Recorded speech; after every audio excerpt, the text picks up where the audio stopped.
Ito ang distillation tower. Diyan pinaghiwa-hiwalay ang langis para maging iba't ibang produkto gaya ng LPG, gasolina ng sasakyan, fuel ng eroplano hanggang sa maging aspalto sa kalsada. Iisa lang ang pinanggalingan niyan, yung itim na malagkit na likido. Ito ang crude oil.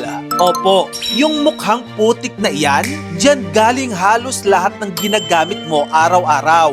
At yung balita na may dumating na crude oil mula Russia dito sa Pilipinas, hindi mo pa pwedeng gamitin yan agad. Dadaan pa kasi yan sa nag-iisa nating refinery, which is ang Petron Bataan Refinery, upang maging usable products ito. Pero teka, paano nga ba gumagana ang distillation tower na ito? Bago yan, kailangan muna nating malaman ang crude oil ay nabuo millions of years ago. Mula sa mga patay na halaman at hayop, nabaon sila sa ilalim ng lupa at dagat, na pressure sa kanainitan, hanggang sa naging langis.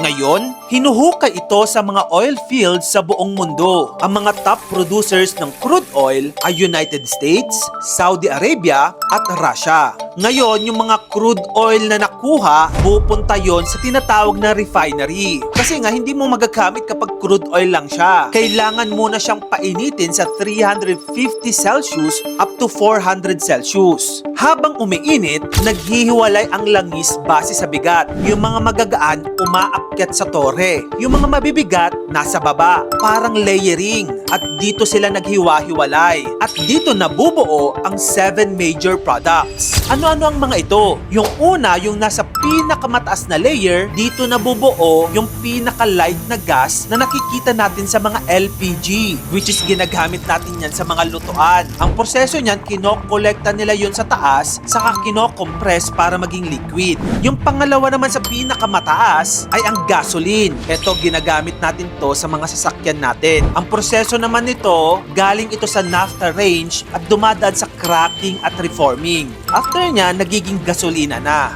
Yung sa third layer naman ay yung tinatawag na naphtha. Ginagamit ito para gumawa ng mga plastics, chemicals at petrochemicals. So yung mga plastic na ginagamit mo, opo, galing din yan sa crude oil.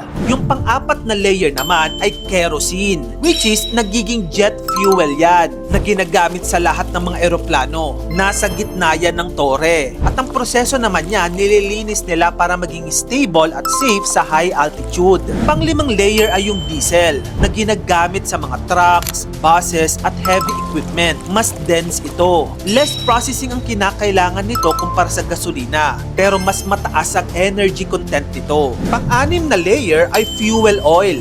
Ginagamit ito sa mga ships or barko, power plants at industrial heating. Ito yung mas mabigat na fuel. Hindi ito magagamit sa mga kotse. Para lamang ito sa malalaking makina. And then yung pang-pito o yung pinakailalim ay residue na lang. Pero nagiging tinatawag itong bitumen na ginagawa upang maging aspalto. Kaya yung mga dinadaanan mong kalsada, opo, galing pa rin yan sa langis. So ibig sabihin, ganito kaimportante ang crude oil. Kaya yung isang barrel ng crude oil, nagiging gas mo, plastic mo, shampoo mo, gulong ng kotse, at kalsadang dinadaanan mo. Dito sa Pilipinas, nag-iisa lamang ang refinery natin. Ito ang Petron Bataan Refinery. Kaya kadalasan, umaasa pa rin tayo sa imported refined fuel na. Ibig sabihin na proseso na yung langis. Kaya naman yung natanggap nating 700,000 barrels of Russian crude oil, importante pa rin yun. Kahit hindi pa proseso, at